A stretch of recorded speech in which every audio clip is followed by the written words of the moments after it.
Almighty God, whose very nature it is to create, to sustain, and to create anew, we gather in the peace and beauty of this familiar glen to celebrate and give thanks for a wondrous season of growth.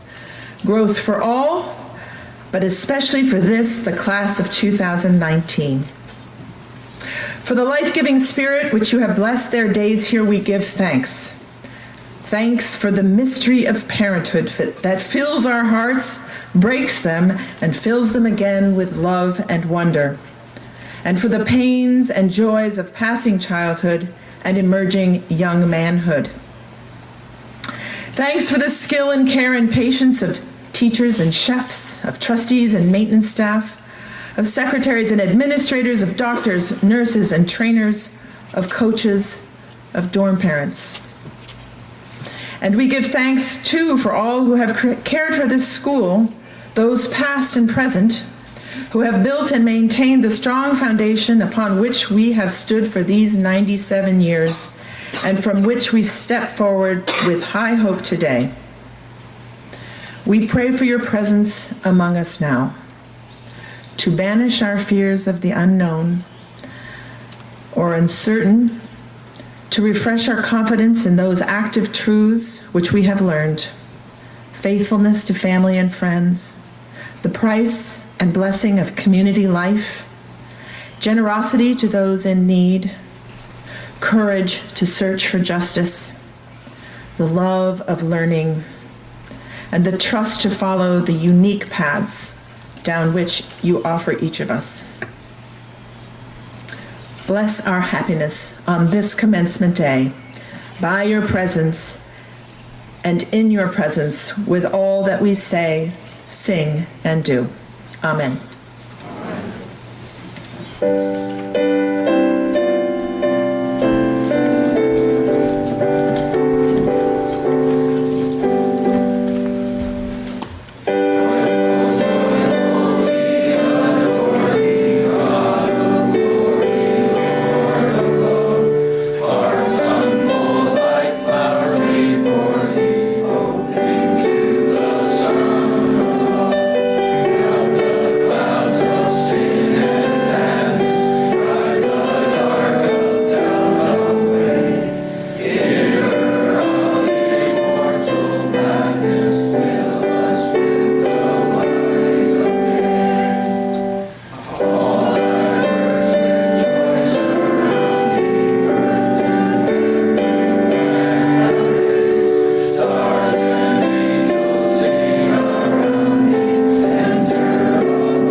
speech. Oh. Yeah, that's... Sorry. Haha, just kidding. Hello, my name is Tommy Barton, and as my classmates know, brevity is not my strong suit. My last speech had to be cut in half, more than once, thanks to Pace. Luckily, my adopted and brilliant roommate, Huck Jameson, helped me narrow it down to 3 essential questions. First, who are we as a class? Second, why we need a commencement speech. And third, how we should be remembered. I stand here not as a clanging cymbal, but the voice of brotherly love. Today, my classmates wish you to hear their hearts and our class spirit, which is bigger and stronger than any words. If you are a guest of Eaglebrook, take a moment to look around and feel the energy of this place. When you see my classmates, our teachers, and our community, notice how connected we are to each other and how we lift each other up. While we are here together, let's remember the magic of Eaglebrook. The unexpected acts of kindness, like the first kid to know your name, the laughter that lingers in the LC, laying the first tracks on Langley's Run, the delight of smelling fresh baked bread in the dining hall, the bright red leaves of autumn, the sunsets over a fresh blanket of snow, or the sunrises from the rock. Eaglebrook teaches us to pay attention and connect with each other so we don't miss the magic moments. My class is a diverse group, from far and wide, with many differences. There are kids that are funny, smart, athletic, artistic, kind, tall, short, weird, normal, and so much more. We are a class covered with outside layers to protect our inside, like artichokes. Yes, we are all indeed artichokes, seen by our external features and personalities. For those of you artichoke lovers out there, you know that it is great to grab the meat off the outside layers. However, we all know the best part of the artichoke is the heart. The heart is the tender and tasty part. It is the reward after taking off all the layers and getting to what counts. You see, artichokes are just like humans. They have many prickly leaves that create layers upon layers to protect the heart. You may be thinking, okay, what the heck is this kid talking about with this artichoke metaphor? Well, let me tell you about a place where kids are able to shed these layers and let their hearts sing. This place is called Eaglebrook. This is the place, in the words of Mr. Rogers, where they make the invisible visible. Eaglebrook admits artichokes of all shapes and sizes, with all types of funky features, like having tough or prickly leaves, to having a slightly rotten inside. Eaglebrook tends to your many artichoke issues, and not only allows you to shed your leaves, but also helps you learn to take them on and off when you are ready. They take away the spiky leaves and heal whatever part is hurt. Eaglebrook cares for your leaves and makes sure you know how to properly present without prickles. I know a lot of people feel safer behind their prickly protective outside without exposing their tender, vulnerable inside. And yeah, that does sound sort of scary, because it can be when the too many teenage prickles get together in a locker or dorm room. So that is why there are so many cultivators around us to prevent these prickly moments. We so often want to just leave the inside alone and show the tough outside. But Eaglebrook Eaglebrook teaches us the art of living is living with heart. And my class has perfected this art. So, why do we need a commencement speech? The dictionary defines the commencement speech as a beginning or commencement as a beginning or start. As sixth formers, this probably seems funny because this week has been all about finishing up strong. But when we really think about it, we realize this is just the beginning. We are about to embark on our journey off the life of the hill. This year, my class read the Odyssey and learned about the hero's journey. Mrs. Roos taught us the hero's journey is a story with 3 parts and 17 subparts of trials and tribulations. If I had to put this commencement moment into one of the many categories in a hero's journey, it would be the subpart when the hero enters the unknown. We are all heroes here. We are about to leave our safe, familiar world for a journey full of trials and challenges. We have been called on this new adventure, and there is no turning back. We have to go out and give back some of what we've been given here and use it for a positive purpose, to spread the culture of kindness. So, how does our class want to be remembered? Our Eaglebrook experience has been more than just showing up or even belonging to this place. Our class exemplified the culture here, which is an art, an attitude, and a practice of the simple acts of kindness. It is something we work on together like a team sport. At Eaglebrook, our class works to bring out the best in each other. See, in my class, we believe my success is your success, and vice versa. Our culture of kindness is the true rising tide that lifts all boats metaphor. I'm not going to lecture, because honestly, I've learned everything from you guys. But never forget the work you have done here, and who you are. We are all brothers, and we have been given this incredible gift and privilege to call yourself a Brookie. You are a member of our sacred family, and most of all, a band of brothers. And most of all, remember, you are loved. Look around you again today, and you will see a band of brothers, a family, whose bonds of love and respect for each other both celebrate and melt away our differences. We debate really charged issues: abortion, Middle East politics, the border wall, climate change, and the list goes on. But even if we don't agree, we continue to reach out and respect each other. I can't help but think that schools, and for that matter the world, would be better places if students didn't simply perform well or focus on the superficial things, like money, but also felt loved by their teachers and by their fellow classmates. I know I would try to move mountains to help my Brookie brothers out, and how awesome it feels that each of my classmates here with you today would do the same.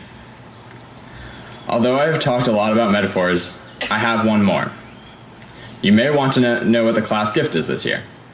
Well, I am excited to tell you that it is putting up the sculpture of the eagle at the most fitting place to perch, just the top of the ski hill. And just like that eagle, our class will always watch over this sacred place from the highest point on the hill. And this hill will always be holding up our class and the eagle. The eagle will soar high at the top of this hill, just as this class shall feel supported by the hill and soar high through life. As our class goes through life, never forget the source that supports you and feeds you. Never forget that this hill will always be our safe perch for all of us. If your artichoke ever gets roughed up, reach out to your Brookie brothers and come back to the hill. It will always be here to help you soar high again. And just to be clear, no one makes it to graduation alone. I will have to pass the Kleenex box around if we do a deeper dive into the thank yous. And I know there is no way I will make it through the speech. So I will leave you all with this. If you do anything today before you go, thank our teachers, faculty, and staff. They are the magic makers here. They are our mentors, our friends, who selflessly devote their time every day to help us be stronger, wiser, better Brookies. They're the ones who lead through example and give us the strength and compassion and capacity to go out and love one another. The affection, esteem, and gratitude of this class for you is beyond measure. And remember, no matter where our lives take us, the connections we made here will never be lost. If you ever need anything, I am here for you, and so are all the guys in this place. Although we will never be in a group like this together again, a part of us will remain family. I will never forget my Eaglebrook years, which shaped us into the young men we are today. And to end with a quote by Martin Luther King Jr., "The beauty of genuine brotherhood is more precious than diamonds or silver or gold." I wouldn't have swapped out anything for these last 2 years with you guys. I love you guys. You changed my life, and I will never forget you. Thank you.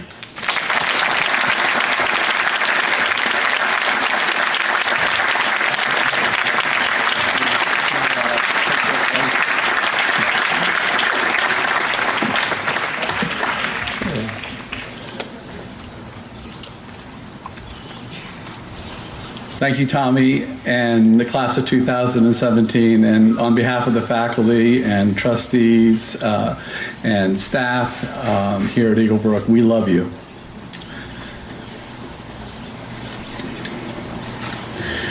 Your class leaves behind fond memories as you head off from our mountainside for one last time.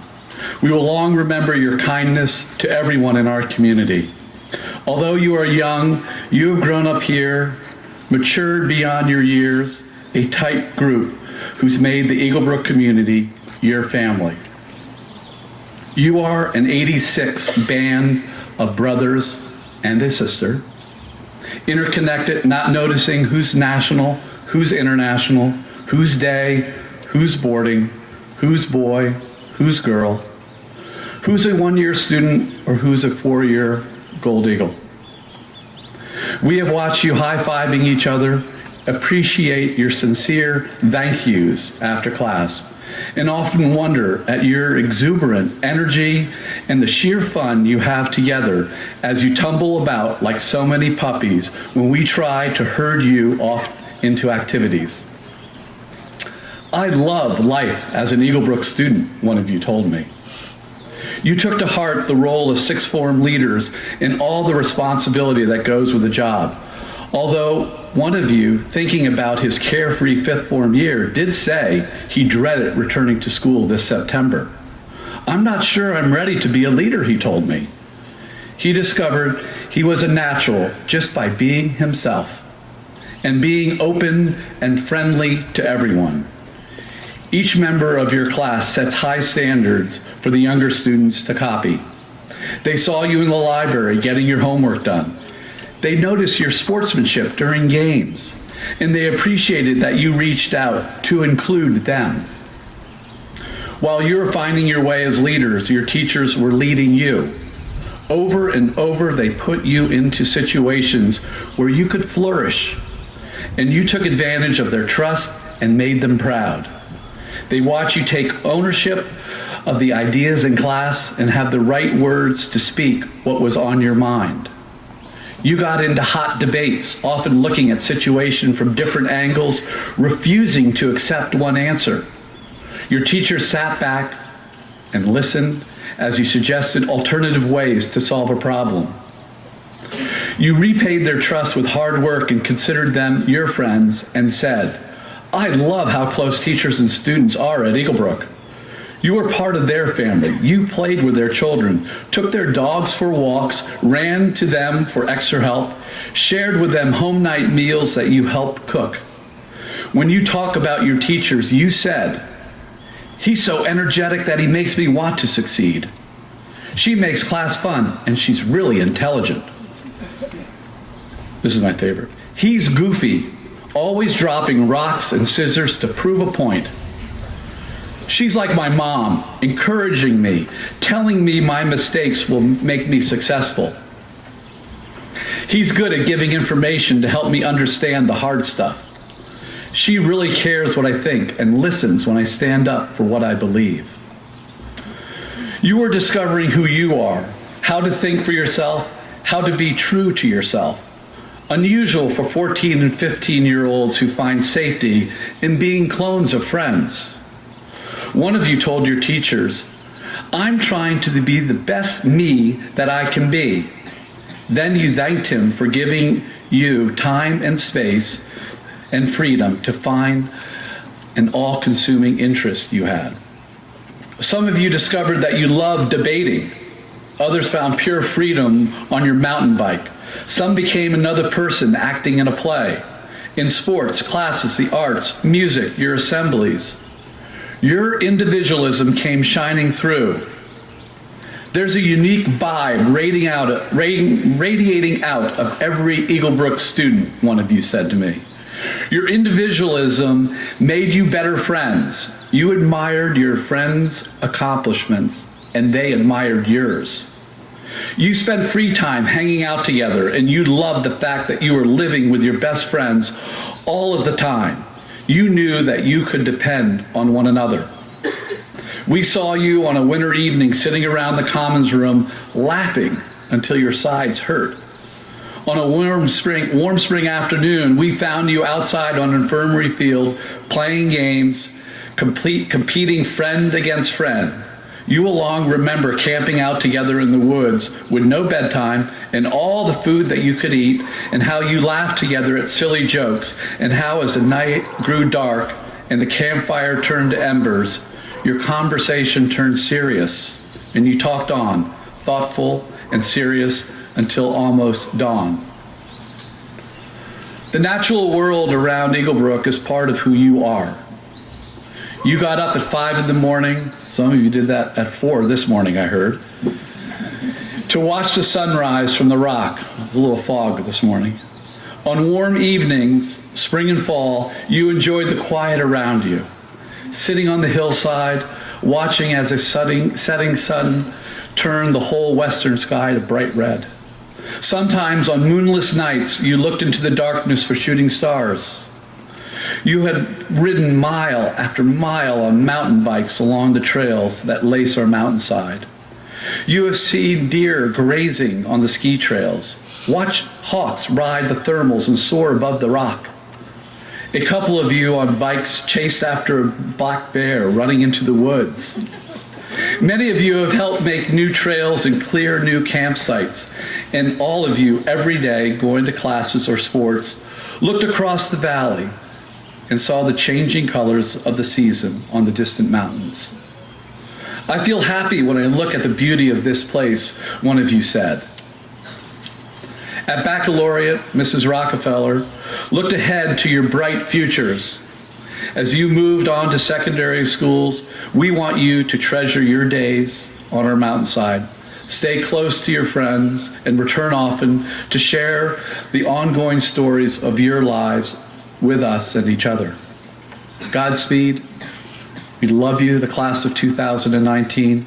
You deserve all the good things your future holds for you. Thank you all.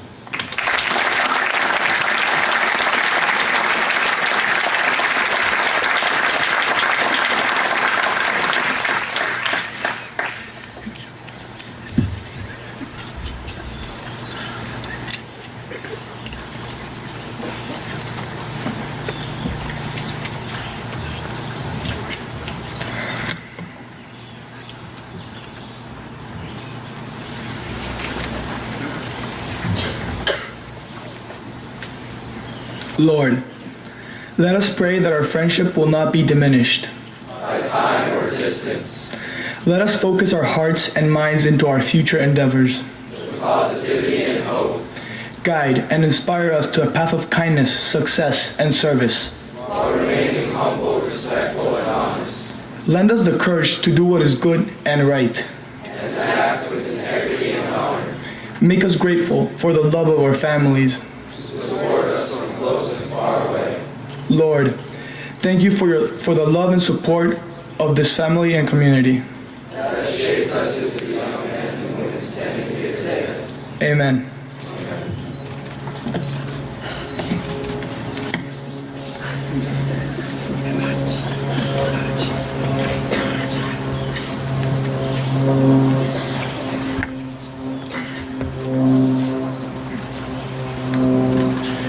Before I introduce the trustees and invited guests and our commencement speaker on the dais here, I want to acknowledge one lifetime trustee who's here, and she's a proud grandmother of Jephthah Wade. Patty Wade, I just want to thank you for being here and bearing witness on this 97th commencement. Thank you for being here.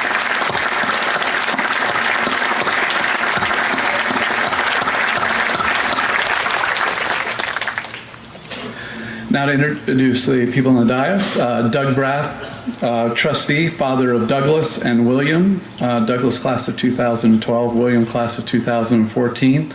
Kathy Elkins, trustee, mother of Jackson 2014 and Jonathan 2016. Jay Jameson, father of Hobie 2017 and Huck this year's class of 2019. Matthew Chang, trustee, father of Andrew 2019 and also Kevin of our class of 2019.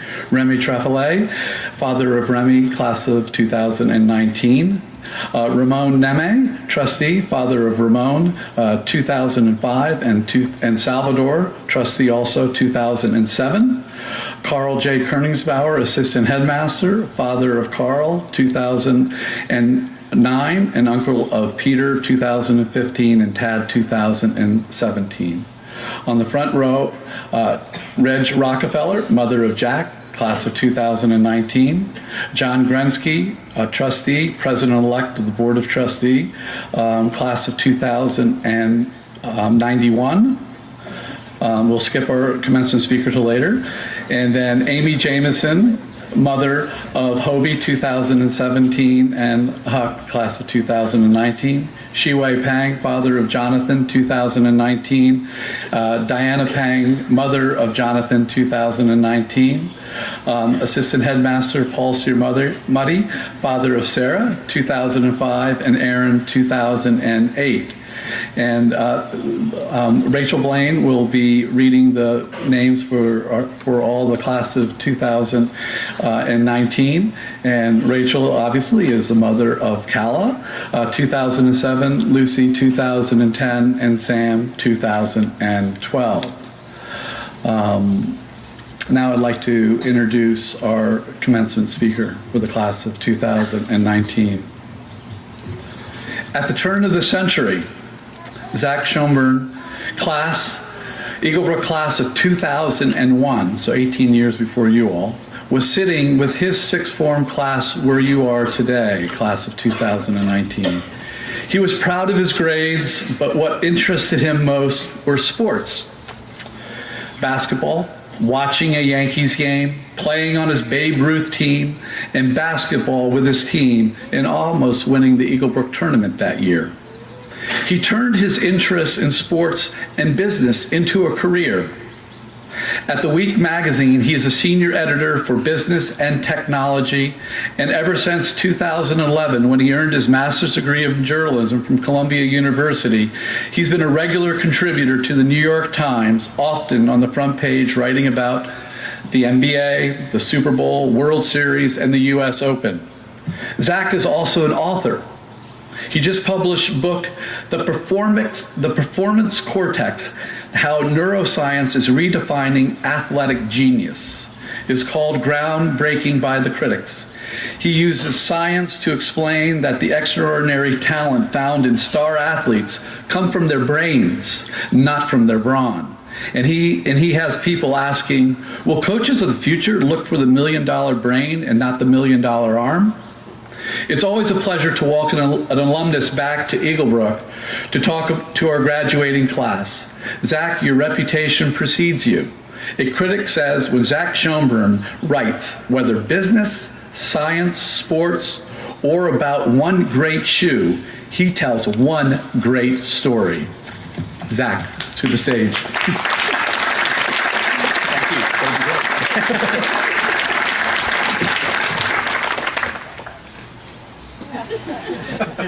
Thank you.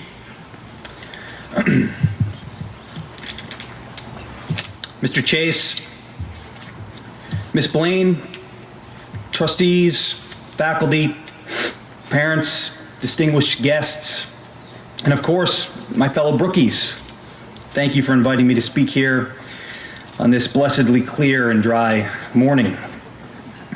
It is really quite surreal for me. It doesn't feel like too long ago I was sitting down here feeling all the same feels you're experiencing now. Some nervousness, certainly some excitement, a little sadness. Mostly I remember just looking forward to the start of summer vacation. So I got you. I promise I'll keep this short. It is truly great to be back here. Incidentally, if anyone has seen my gray backpack, I think I left it in the LC in 2001. I'd love to get it back. When Mr. Chase called me to ask if I would be interested in speaking here, of course I didn't hesitate. Eaglebrook has always meant a great deal to me. I think I'm the only alum that can claim that I had my bar mitzvah here. And as a day student, it's true. As a day student growing up in Greenfield, I can remember always hearing about Eaglebrook, the school on the hill. It was intimidating until I got in. And I arrived and took my place in the third form classroom in what used to be known as Bryant Building. And I sat on the hillside watching the sun set for the first vespers. And I grilled s'mores at the new student campout. And I got to finally experience the nurturing richness of Eaglebrook, the richness that I hold dearly in my memory, and I suspect that you will too. But I think Eaglebrook also continues to mean more and more to me as I've gotten older, mature. I can look back and appreciate the myriad and profound ways that it has influenced my life. For instance, I didn't know it at the time, but I fell in love with writing here. I can actually tell you the moment it happened. It was an English class assignment with Mr. Samudi. He asked us to compose a story that ended with an ironic twist. I went home and struggled with it, banged my head against my desk a few times. Finally, I came up with an idea. I wrote about a man walking along a path through a lush forest. He was admiring the forest as he went. He listened to the birds sing, studied the impressive trees and the dense vegetation, peered underneath a log to see the insects and the larvae. And when he arrived at the end of the path, he entered a clearing, a large construction zone where the woodlands were being felled to make way for a new shopping mall. And he donned a hard hat and he went to work. I can't tell you what I got on the paper. I can't tell you what I got in the class. But I can tell you that that assignment stirred something that was inside of me, and I've yet to shake free of it. As Mr. Chase mentioned, those teachers who might remember me from when I was a student here would probably also recall that I love sports. In fact, I couldn't get enough. I would design statues of sports figures in sculpture class, write essays with sports themes in English. I traded baseball cards with the boarders, and I did play-by-play for my own sports video games. I also loved playing sports. Unfortunately, I wasn't very good at them. I played rec tennis here, JV basketball, a little baseball. I wanted to be better. I tried. Eventually, I had to wonder, am I not practicing enough? Am I not practicing the right way? Am I not using the right equipment? Is my technique not good enough? I continued my totally mediocre and deeply unsatisfying athletic career at Taft, and then went on to Syracuse University, where I eventually had the epiphany that if I liked sports but stunk at playing them, I could become a sports writer. So that's what I did. I got to spend time in the locker rooms and the clubhouses of the world's greatest teams, interview some of the world's greatest athletes. While fans and media are often more drawn to those athletes who were clearly gifted genetically, those who tower above us or dazzle with their speed or strength, I always felt a closer kinship to those extraordinary outliers who didn't exactly stand out of the crowd. The speedy baseball star Jose Altuve, who won an MVP despite standing 5'5". The gymnast who looked like she could be my little sister. Stephen Curry, the basketball phenom who has won 2 MVPs even though he looks like he might be someone who could sell you insurance. I saw part of myself in them, except the total opposite. I marveled at what it took for them to get there, knowing how hard sports had been for me. And when I began to write a book, I was still partly driven by these same questions, some other ones too. One of the questions that I always had that vexed me as a sports fan was about free throw shooting in basketball. In the NBA, most good players will attempt on average about 10 free throws per game. It's always the same shot, from the same distance, without any opponent blocking the path in any way. It is quite literally a free point. Over the course of their careers, players will practice this same exact shot hundreds of thousands of times. That's not an exaggeration. Teams hire coaches to work specifically on the free throw shot, and teams hire psychologists to work specifically on eliminating the pressure associated with the free throw shot. The very best players make 9 out of 10. The very, very best make 9.5 out of 10. No one for an entire season has ever made all their free throws, and this year for the entire NBA, only 10 players were even better than 88%. That's a B+. I wanted to know why. As a journalist, these are the questions you get to ask. So I talked to scientists who study our movement, and I learned about something called motor noise. It's not noise in the auditory sense, but noise as in static. Like when you turn on your car radio and you're just out of range of a station, and so instead of hearing Free Fallin' by Tom Petty, you hear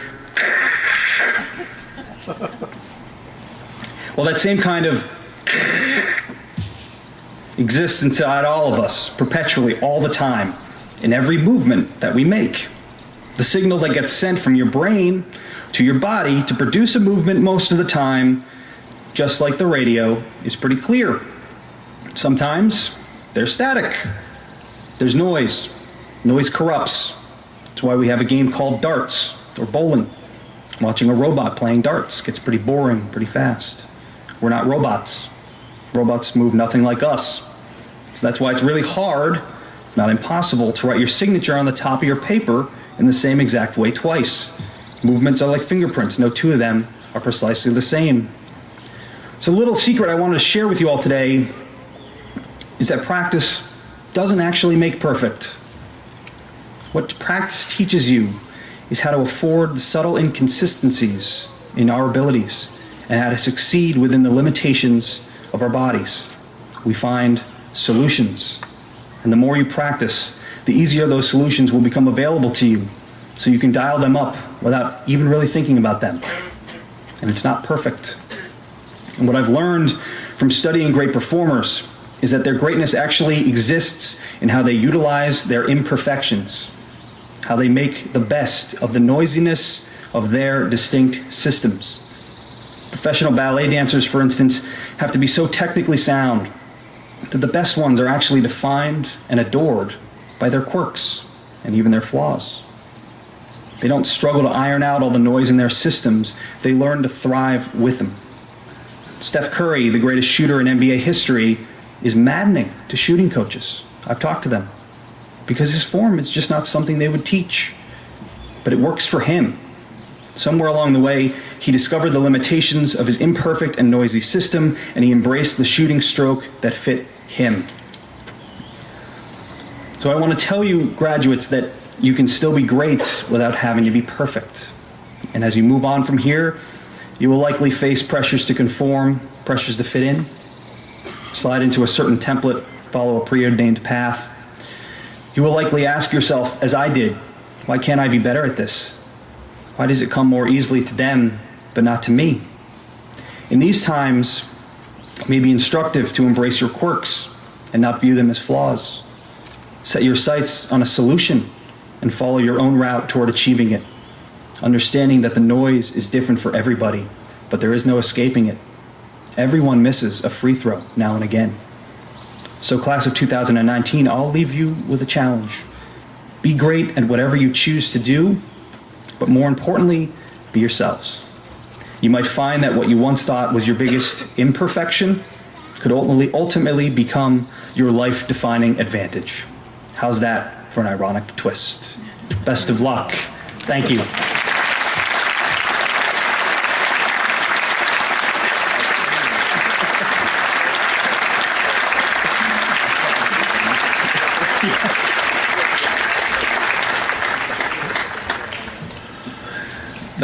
Thank you, Zach. Perfect message for us. Now it's that time. After the awarding of the diplomas, the singing of the Eaglebrook hymn and the Eaglebrook hurrah to by the underformers to all guests here, and then the faculty thank you on Taylor Lawn. Please, everyone, join us for lunch in the Gibbs Dining Hall. Now we'd like to award the diplomas, and please, everyone, please withhold applause until the last diploma is awarded.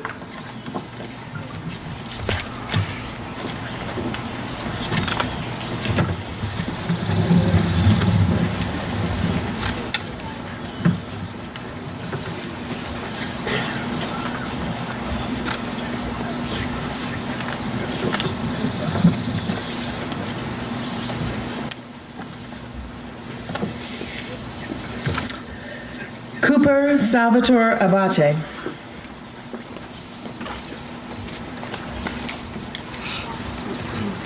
Aredotun Aredokun.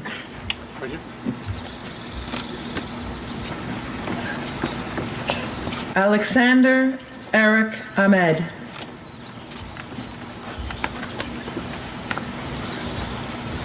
Saif Hani Alatas. Toby James Atwell.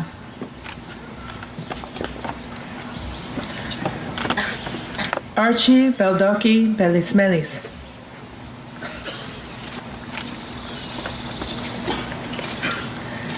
Thomas Jenner Moore Barton.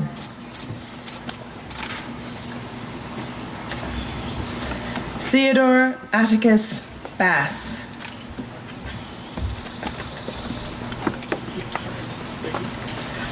Thomas Matthew Bowers.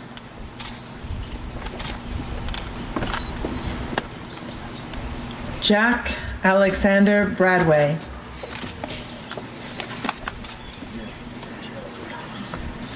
Joseph Richard Brown.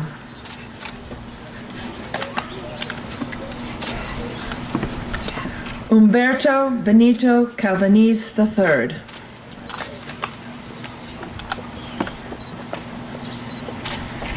Kevin Winston Chang.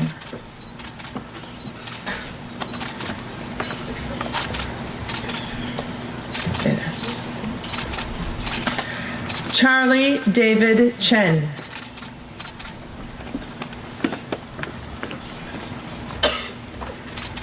Tiger Chen.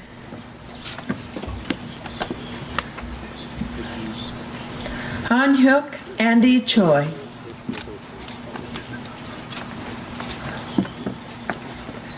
Cristobal Cosio Sames.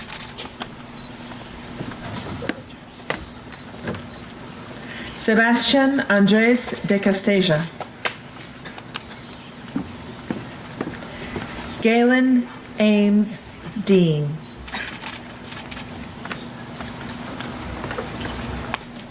Marcello Julian Demersky.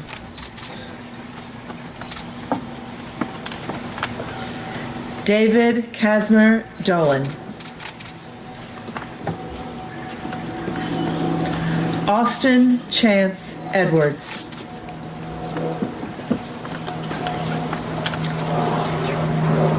Mason Blaze Edwards.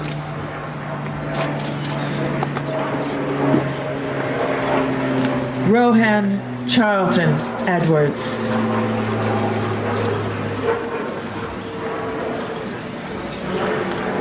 Macmillan Daniel Elliott.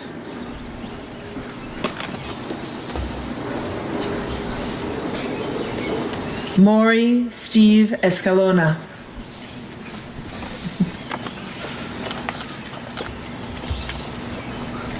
Christopher Fong.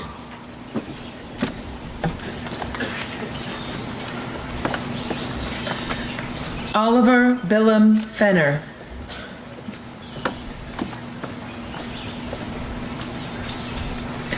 Anthony John Finta.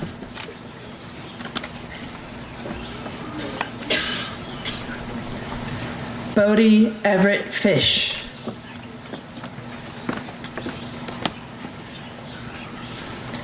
Nils Hawken Forselius.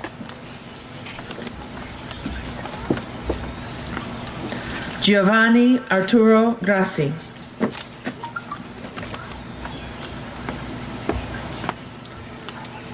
Kevin Riadi Ganawan.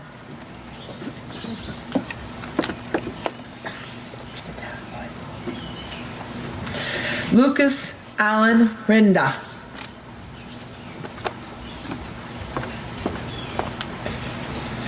Blair Jean Huang.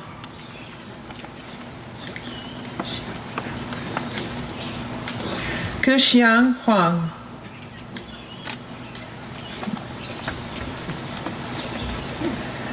Tanner Kelleher Humphrey.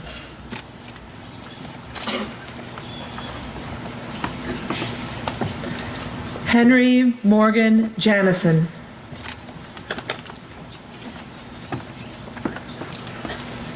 George Reynolds Berglund Johnson.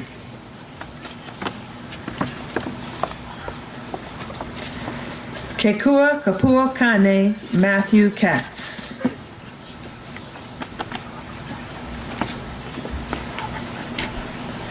Kiernan James Keller. Youngwon David Kim.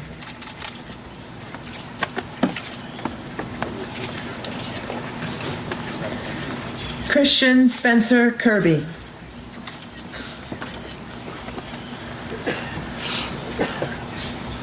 Marco Chulik Ko.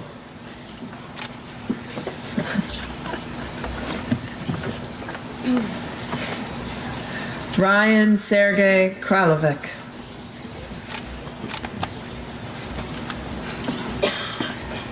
Matthew Zion Lam.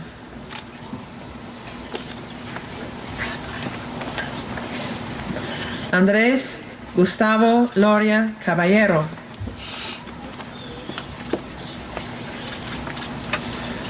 Ryan Jixiang Liao.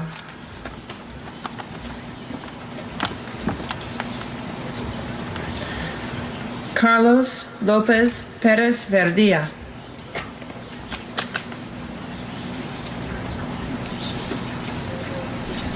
Ernest Zhifeng Lu.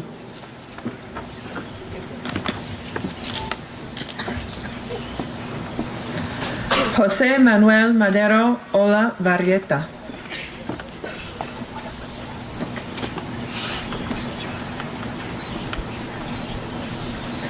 James Michael Madison.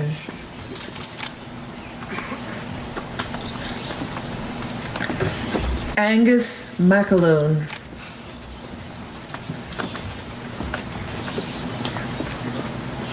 Connor Robert McCarthy.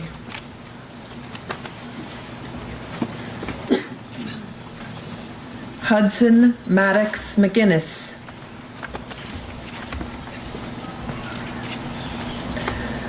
Robert Lewis Mealy.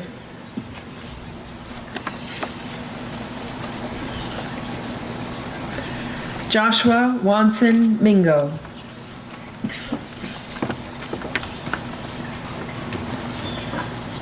Junho Moon.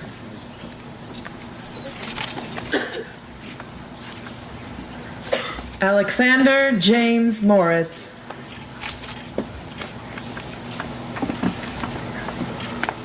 Edward Sejin Park.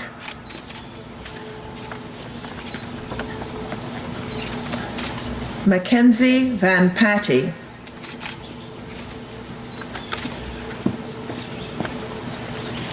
Jonathan Peng.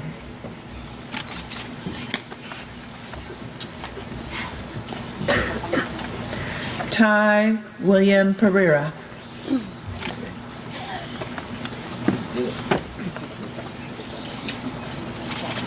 Jefferson A.G. Peters.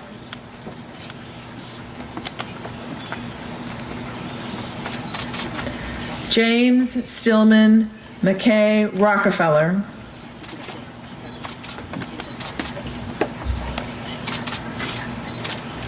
Dylan Royal.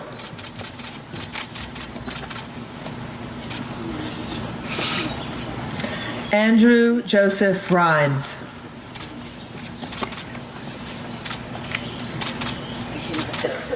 Jen Xuan Shao.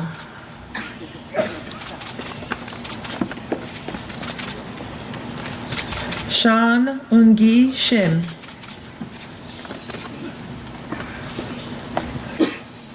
Ritana Silpa Archa.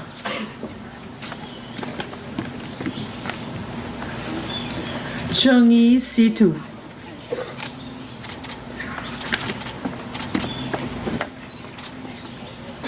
Sammy Suya.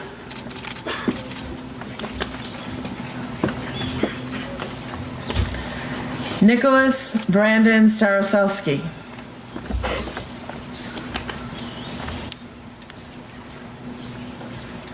Mark Chung To.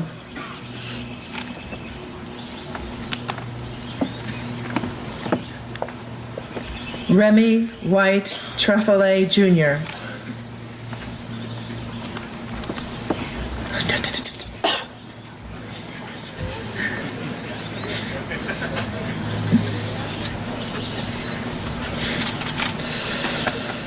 Parama Viprikasit.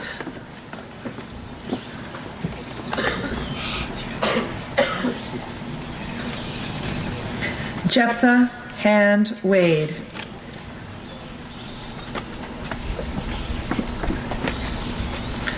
Jonathan Mayhew Wainwright III.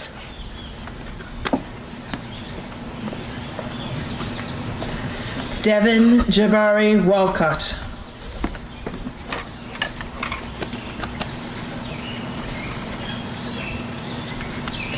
Elias Charles Weston.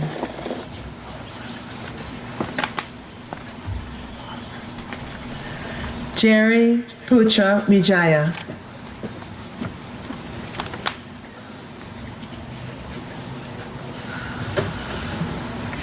Aaron Jonathan Williams.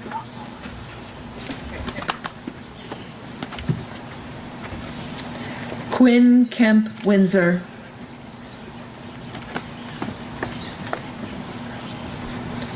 Chuen Si Wu.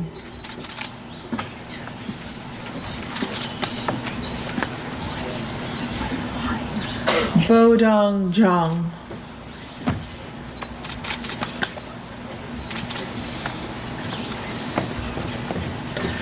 Owen Emerson Zin Keen.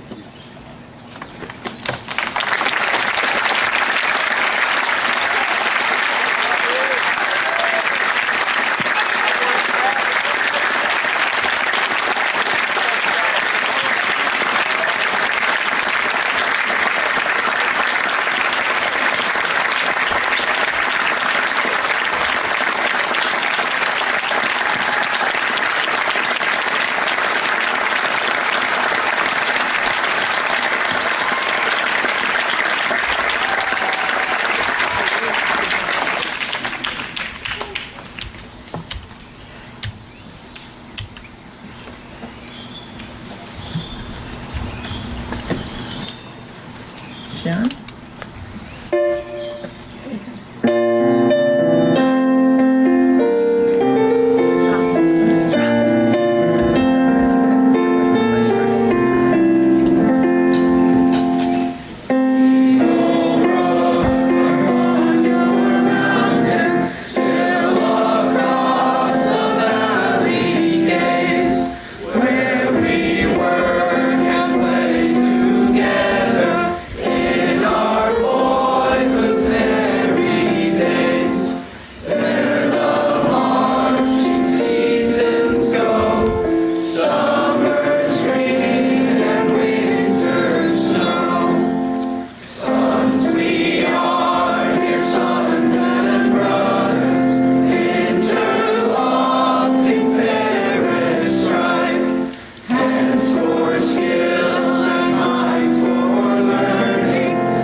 O God, shepherd of both the sparrow and the stars, for whom nothing you have created and called good is ever lost. As we close our year, we ask that you continue to watch over this school, her leaders, and all of her family, particularly in this phase of her rhythm of growth and change, the time when we disperse and travel other ways. Especially, we ask you your blessing upon this class of 2019 as they look ahead to new horizons, to new adventures, to new opportunities of learning and personal growth. Guard and guide them in their journey. Go ahead of them in the narrow and rocky places. Strengthen them in the hills and the mountains, and run with them when the way is smooth and the green grass is cool on their feet. Sit with them when they are alone on a sandbar watching the ebb and flow of the tide. Assure them that even in their fears and failures, their losses and sorrows, that nothing can separate them from your love and the knowledge that for each of them you have reserved special significance and blessings. May the peace of God, which passes all understanding, keep our hearts and minds in the love of God, whose purpose is always to direct us to that which is good and gracious and just and loving. Amen.